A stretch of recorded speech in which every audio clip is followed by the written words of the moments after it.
So today we're going to be looking at the single stroke roll, and this is an important rudiment, but it's one which I've severely neglected in my own playing until recently. I think I concentrated on the double stroke roll because I found that so difficult to achieve and also to maintain, whilst the single stroke roll seems so simple and obvious that I didn't bother to practice it. And yet the single stroke roll can be more powerful and much more ferocious than the double stroke roll. And if we're playing a large drum like a timpani, we're not going to produce the required sound with a double stroke roll. And in a similar way, if you like your toms tuned low with a slack head for that low down punchy sound, then the double stroke roll is useless, mainly because the skin is moving so much it interferes with the rebound that's required, particularly with the second beat of the double stroke. So a single stroke roll is imperative on a low tuned head. So I've got some exercises that will help us to develop the single stroke roll.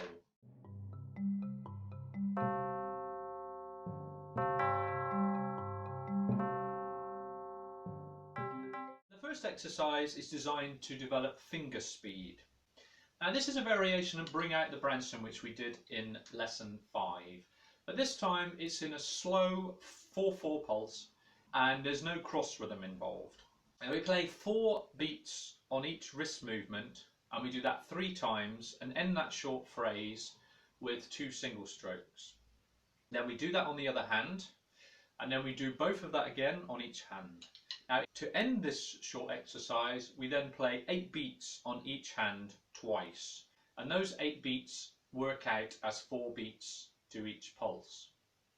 Now that probably sounds ridiculously complicated, so in a minute I will play it to you and hopefully it will all become clear. But before I play it, I wanted to explain that we have to play this very slow. It's important that we play it slow because we want to produce 4 clean beats with the stick as high as possible.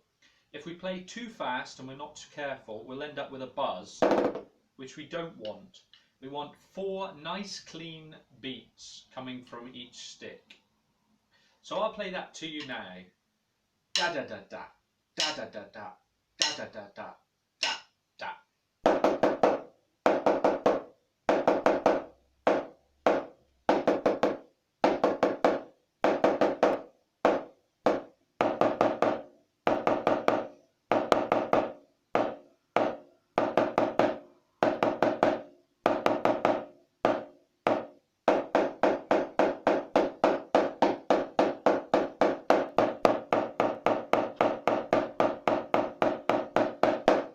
So that's the whole exercise.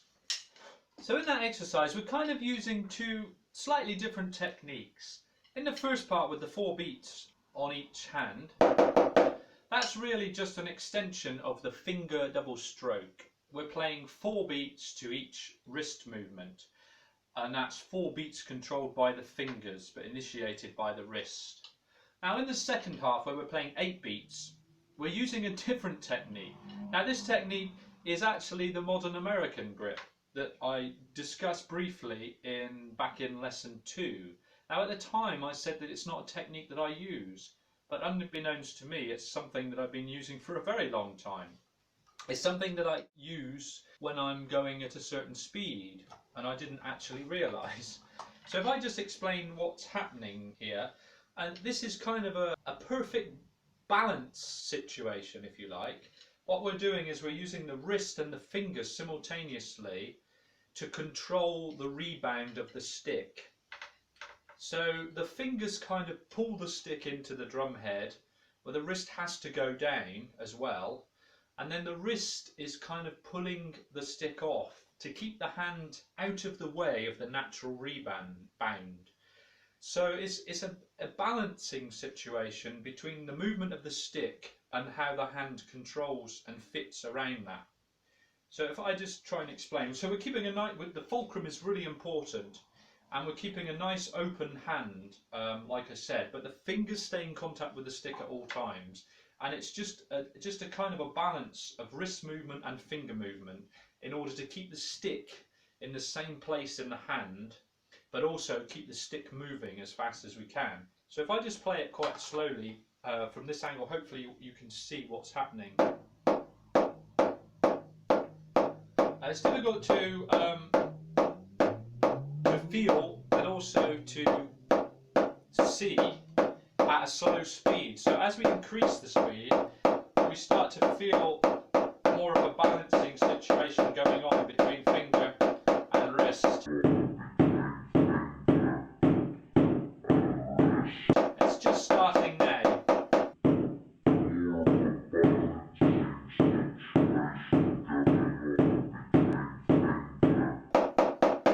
To feel like a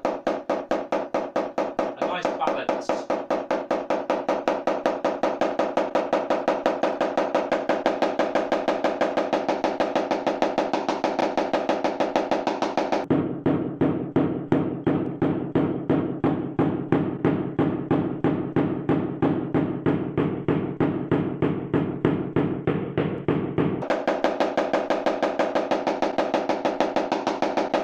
And although my wrist is moving, I feel most of the movement is being created by the fingers rather than the wrist itself. If you like, the wrist has to move to control the position of the stick in the hand, but the fingers are the thing that's doing most of the work. So that explains that. Well, it probably doesn't, but...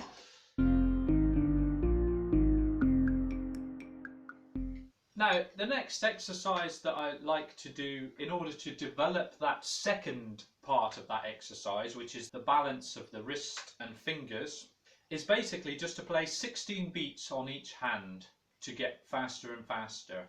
But again, as I've said before in previous lessons, we always must stay relaxed. That's always a priority, to stay relaxed. We're going to be pushing the boundaries in order to develop muscle flexibility, but tension is bad, so don't go too fast and play for lengths of time when you know you're feeling tense. So I'll just play this to you to demonstrate.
So what we're doing there is concentrating on each hand, one hand's half of the single stroke roll, if you like, and we're able to focus on what the hand's doing rather than putting it together as a single stroke roll and not being able to focus so much on each hand.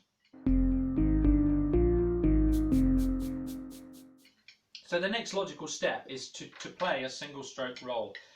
Now, I don't think I've demonstrated this before, but this is actually the way that in the old days when they had the 26 rudiments, and George Lawrence Stone wrote them out in a book, the original 26 rudiments, this is actually the way that he recommends to practice rudiments. And that is to start off really, really slow and very, very slowly, gradually increase the speed until you hit a point where tension is starting to build and you're beginning to lose control. And then when you get to that point, then you back off, right back to the slow tempo again, and then build the speed again.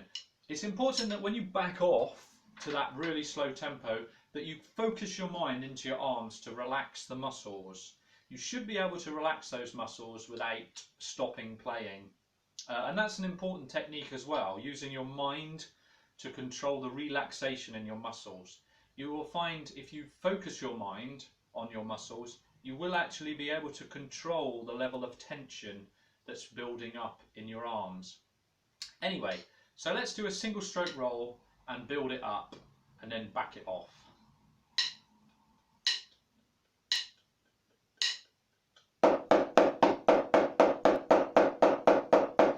So we want to make sure that we've got nice even strokes. Both hands are the same, both hands moving up and down vertically.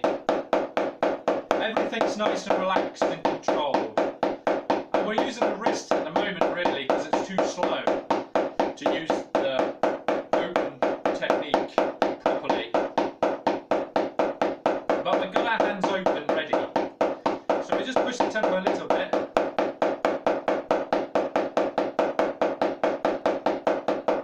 So the hands begin to feel a bit more open.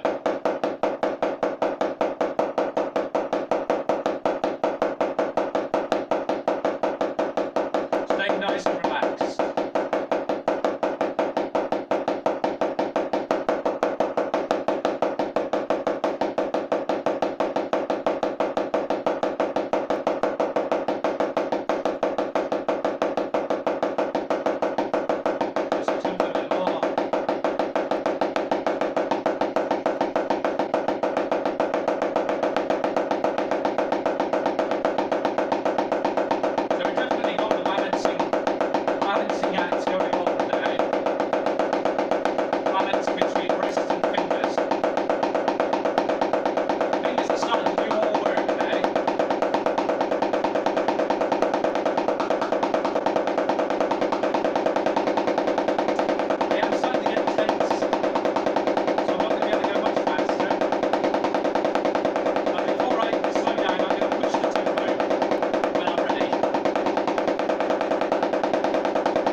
Much easier now.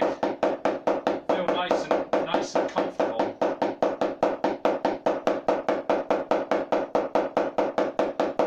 And then obviously we're going to build the tempo again.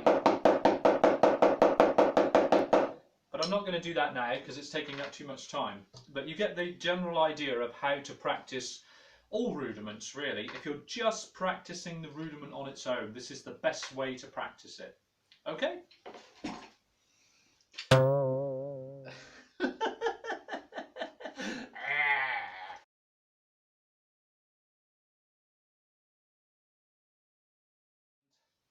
Da da da da da da da da da da da da da. What a load of crap!